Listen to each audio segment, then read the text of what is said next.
Okay, this is not a food blog, or should I say, beverage blog. This is a podcast. Well, more like a vlog, but yeah, this is Schizo the podcast, episode 39. Yep, and it's me again, Miguel. Trying out. I don't know. This is not a new setup, but yeah, I am sitting on my bed. I made my bed near my computer so that I don't have to use my chair anymore. And so sometimes when I play or watch videos, I can just lie down. Fairly convenient. You should try it out if you have the time to switch around your room or your house. But anyway, yeah. So this is episode 39, and I don't have a lot of. I mean, in my radar of like current events, not much came to my like not much things to talk about, but one thing caught my eye. So I was browsing around and I saw CNN, again, CNN, posted this one. So they posted about what Duterte thinks is the biggest problem of the Philippines. And so I wanted to ask that question as well, maybe to myself and also to everyone. And because I want to know your opinion as well. What do you think is the biggest problem of the Philippines? And do you agree to what Duterte said? By the way, Duterte said that the biggest problem is COVID, right? Uh, to some extent, it's a, it's a, it's a very obvious answer, and I agree that it is a problem. But is it really the biggest problem of the Philippines? Um, I call COVID as something that we cannot. It's like an anomaly. It's like a force of nature. Like if you say volcanoes are a problem, or like storms are problems, or like earthquakes are a problem, that is true. But to say that is the biggest is something that I kind of don't agree, because if you call something a biggest problem, it means like it is something that you have to address. But in this particular case, you can't really address the COVID. You know, especially now we don't have a vaccine yet. I guess if you think about it, we can address it by having a vaccine, but that's not in my opinion, that is not the biggest problem that we have. It is a problem, but it is a problem that we can overcome if we have the tools for it. And I think our problem is the tools that we have. You know what I'm saying? It's really hard to to not talk about it every single time that I'm here. But I think the biggest problem that we have is our leaders, our leaders themselves, because we're talking about like it's like a cause and effect. The reason why we are the reason why COVID is a really big issue, the reason why COVID is a really big problem for the Philippines is because we are not equipped to deal with it. Why? Because our leaders are not competent, right? It's it's a no-brainer at this point. Uh, we don't have the money to yeah, granted we don't have the money, or like we're not a rich country to tackle on this COVID thing, but then we borrowed money to the trillions to China. And what did our government do? What did the politicians do? Uh, take money from us? Like all those trillions went to like maybe 90%. I'm just guessing, but if you look at what's going on and if you look at where that money went, I can't say anything. Like I can't pinpoint somewhere that money was used. So if I have a guess, it's probably 95% of that trillions went to the politician's pocket.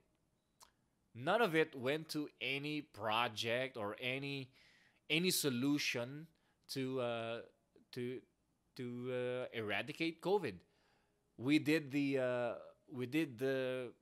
lockdown. Does that need any money? I don't think so. Did we do? I mean, yeah, we gave money to the people, but I don't think that's trillions. And it's and now we are asking for more things to get money, or like we're adding more reasons, or like the government is trying to give out more reasons for us to borrow money from China. And so yeah, if only we had a government, or we had leaders that are competent, I don't think the COVID would be this big of a problem. It is a big problem because our leaders in itself are a big problem. You know what I'm saying? Let's take for example Taiwan. Taiwan has been. I mean, I'm not. Is it even possible to call someone winning over COVID? But if it is, then Taiwan is definitely winning the battle against COVID because they don't have a lot of cases. And whenever there is a case, they're able to tackle with it in a short period of time. And and a lot of the credit has to go to the leaders, their leaders.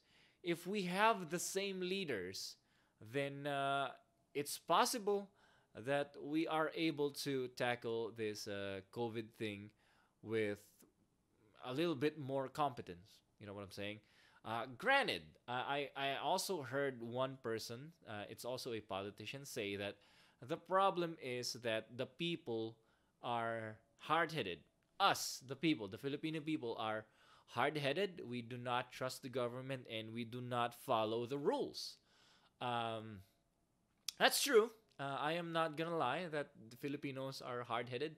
We tend to be on the rebellious side, and although that may be true, we can all trace back to the government being a much of a bigger a problem compared to us, to the Filipino people, because they should be the ones who uh, to lead us. You know, us, the citizens.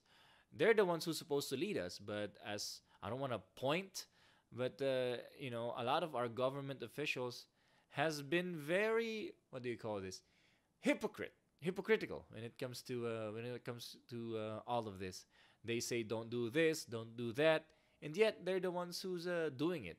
And when they're caught doing it, they have some stupid excuse to tell us that they're not to get out of that mess. And as my friend who was guesting the show before, Elowen said, if you're gonna lie, at least make it a good lie, make it a believable lie, because the lies that they're spewing out right now, it's not very believable.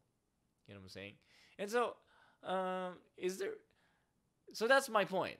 Uh, if we have a problem, if the Philippines has a problem, the biggest problem that we have is actually our leaders. And I agree that COVID is a problem, but it will not be this big of a problem if only we had a competent leaders. Yeah, and I also agree that us, the citizens, are also kind of stubborn, and that's also a problem. But in terms of the biggest, it's I would guess it's our government. I mean, it's an obvious answer by Duterte, and I do not fault him for saying that. He's old, and I don't think he has the gut. Although in the beginning of his campaign, he was positioning himself as a tough guy who will say anything, even though he will get a lot of flack. But in this particular case, I think he's aware because he's been trying to crack down the corruption of the Filipino politicians, but he's just not been very successful. And I think he's got a lot of flack for doing that. And now he doesn't want. He's backing down basically, and he lost against the battle of against corruption. and now he's, I don't know, he's kind of just waiting for the end of his term, basically, and it's sad to see, but what can you do? I think we all just have to unite at the during the next election. That's 2022, and really elect some leaders who are capable. Um, but we still do have to not to we don't just want to point fingers here. We also want to point fingers to ourselves because come on, guys, let's be honest. We also have some faults. The politicians are not the only ones at fault here. We also had a hand in the spread of this COVID thing. We are in a small, maybe in a small, I don't want to say that we are the problem, but in a smallest sense, or like in a small amount, we are kind of part of the problem, and we need to get our acts together, us together with the politicians, and really get out of this mess. Or maybe it's just too late for us to really make a huge impact when it comes to this COVID. All we just have to do is wait for the vaccine to arrive or be invented, and then everything, hopefully everything resets, and we can do a better job the next time around. But at this point, who knows? It's just it's just wait and see, and I know it's not a good plan to just wait and see, but I think we're relegated to that, and we just have to do our best in with all these tragedy, the pandemic, and all that. You don't have to sit down and wait for your death or for the rapture to come. You can still, make a difference. You can still do something and make your life productive, even in hard circumstances. That's what perseverance. That's very important, and that's what makes success. That's what brings people success. It's perseverance in terms of chaos. Yeah. Anyway, so that's all I had to say, and as I've said in the title, I do have an announcement, and I am comfortable in doing this here because I know that not a lot of people are are watching this anyway. But I feel like doing this is kind of therapeutic, and I have not been able to share this thing to a lot of people, and might as well do it here, and hopefully you do not. What do you call that? You don't snitch because this is again this is not a lot of people know this. So if you do hear this, uh, keep it to yourselves until I really just tell it to everybody that I know. But basically, what I'm trying to say here is I am going to have a kid very soon, and I just learned the gender today. It is a male. Yep, I am gonna have a son very soon. I don't know. I don't know the mother yet. I'm just kidding, but yeah, yeah. That's all I wanted to say. I'm excited. I am happy. Uh, the reason why I am bringing it up is because I really, you know, I'm keeping it a secret, but sometimes you're just so happy that you wanna share it, and I did share it to my friends, but I don't have a lot of close friends.